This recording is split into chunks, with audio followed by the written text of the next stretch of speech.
Hi everyone, it's Priya here, and in today's video I'm going to be basically talking about composition and colors. So I'm going to be painting this palm tree, and I'll be talking to you about how I a little bit how I lay out my composition for my paintings and drawings and illustrations, as well as the way I use color. Now when I talk about composition, what I mean is the layout of your piece, the way you're laying down the colors, the way you're laying down your elements, that you are putting down. So it's the different elements that you have, your focal point or the subject of your painting. In this case, my focal point is the palm tree. That's what I want the viewer's eyes to go on first, and then obviously have some interest in the painting, which is the sky and the ocean and the beach, which is in the background, and that is going to create some interest to my composition. So I have interest, I have depth, as well as I have my focal point, as well as it will create a flow of the piece, as well as take I want my composition to take people into the painting. So when they're looking at it, they really feel like they can actually imagine being in that scene. And I could have painted a palm tree just on white paper and left it as a palm tree, but I wanted to give it a scene, an environment, and create this sense of like a setting, so that you can see the scene, you can feel, maybe imagine feeling what it will be like to be there. And that's what I like about sketchbooks, is that you can create these illustrations, and then as you paste through your sketchbook, you can just go and get lost in your illustrations and drawings and paintings, because there's just so much to look at. And that's what I like about these paintings that I've been doing recently in my sketchbook. Some of them I've been not happy with, and they didn't turn out the way I wanted. Some of them turned out better than I expected. So that's a good thing. Just keep painting. The bad ones, just let them go, learn from them, and move on.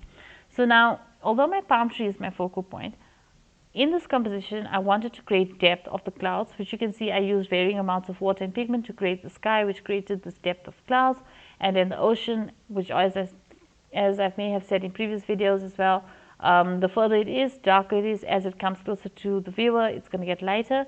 So I wanted to create that background. Now, although the background has got that depth, and I created that sky that really looks like you can see the clouds overlapping one another and the depth of the clouds, that's not my focal point, but I want to create that interest for the surroundings, for the scene where the palm tree is.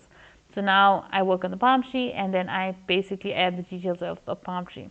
Now that's basically your composition. When you're doing a composition, remember your composition of your painting should be, or drawing, you should create a focal point. It's the layout of all your different elements that you have, your details, what you're going to incorporate more details for, which sections are you going to be more detailed, what do you want the viewer's eyes to fall on more, what do you want the viewer's eyes to maybe move towards, so you create a flow. So as the viewer looks at the painting, they start looking from the main focal point, and then they start noticing other things in the painting, so you've got a lot of interest in the painting, and maybe different elements in the painting, maybe you've got a lot of details in the painting as well. So all of that is what your composition is. And then you have your, or for me, that's what I treat composition is your basically the plan for your painting, and how you want to go about the final piece, what do you want to get, what emotions you want to evoke. Is it happiness, is it calm, is it peacefulness, is it just joy and bring a smile to someone's face, creating a happy scene, or is it just something magical that you're going to create? It doesn't have to be bright and light, it can be a dark nighttime scene, but it can bring joy to someone seeing that. But I just said I wanted, like recently I've been wanting to create paintings that take the viewer into the scene, and you want to really like look at the scene and look at all the different elements, and you feel that you can imagine you were there, or you are at that scene. So that's what I've been trying to do recently. Doing a lot of intuitive sort of painting as well, where I use a reference to give me a guidance as to what certain things need to look like, but I'm changing about to my own way, and making basically my interpretation of the reference, and changing it to what I want it to look like and what I think looks nice to me. So now palm trees, remember, now going to color, are not only one single color. Nothing is a single, just one green for the leaves and a brown for the bark, and you got to pay a tree. You've done a tree. No, that's not how more realistic looking drawings look. And I'm not talking about hyperrealism, but I'm talking about not hyperrealistic drawings or paintings, but something that looks realistic enough, but it still looks like a painting or drawing. But you can see what it is. It's not just giving the impression of a palm tree, it actually looks like the palm tree. You can see details in it, and that's the kind of artwork I like to do. So the palm tree has got varying colors of green. So you get some olive greens, some darker greens, some light colored greens, some yellow greens. Then you have yellows, different tones of yellows. You have even some yellow ochre colors. You have oranges as well, browns like burnt sienna. So you can see I'm adding a variety of different colors to the tree and to the leaves, and I'm building up layer upon layer. That helps to create the depth and the realistic look of the palm tree.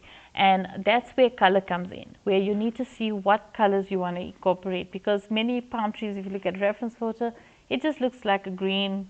Maybe there's some light greens and dark greens, but you may want to create a palm tree that you say maybe you've seen it somewhere, or maybe in the reference, or you've passed it at some point, and you've seen trees with these orange leaves and this yellow leaves, and you can incorporate that into your painting. You don't have to follow the reference. So that's where you bring in other colors that you normally wouldn't bring in, or you like add colors to complement the colors that you are using for your painting. It may not even be a color. Maybe you want to change the colors completely of the palm tree. You can do that if that's what you like to do.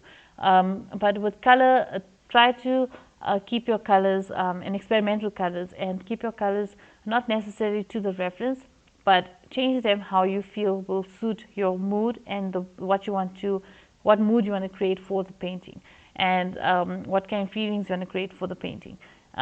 So that's how I basically want to create with the yellows and the greens and the browns and the oranges as well.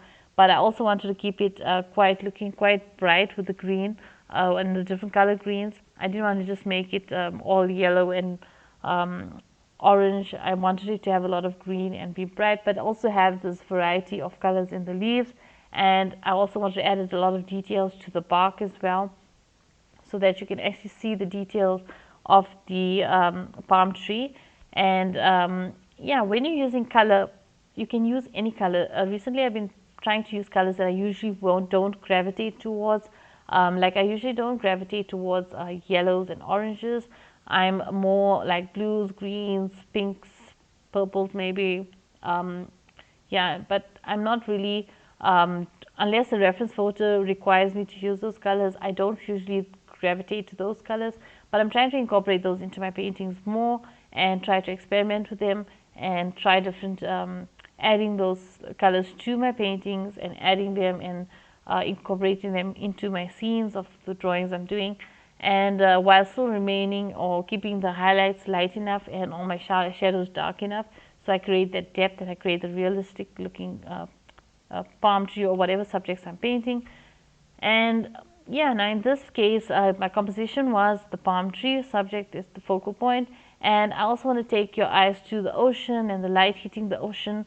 You can see I'm adding those highlights, and also taking you, if you look further, the viewer starts looking at the tree leaves, then you notice the sky, and then you see the little bit, not a lot because a lot got covered up, but I painted over it, but you still can see those clouds in the background, and varying colors of blue. So you can see the cloudy sky with the clouds overlapping one another, and the blue sky showing through.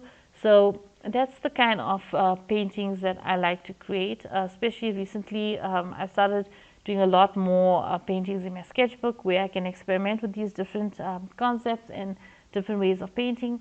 But that's basically what I think for myself that composition is, and your color, and how you should go about planning your piece, just to have a piece that you're happy with, and something that can bring you joy when you go through your sketchbook or when you look at your painting. And that's something that I'm doing a lot of recently. You may have noticed I've been working a lot in my different sketchbooks.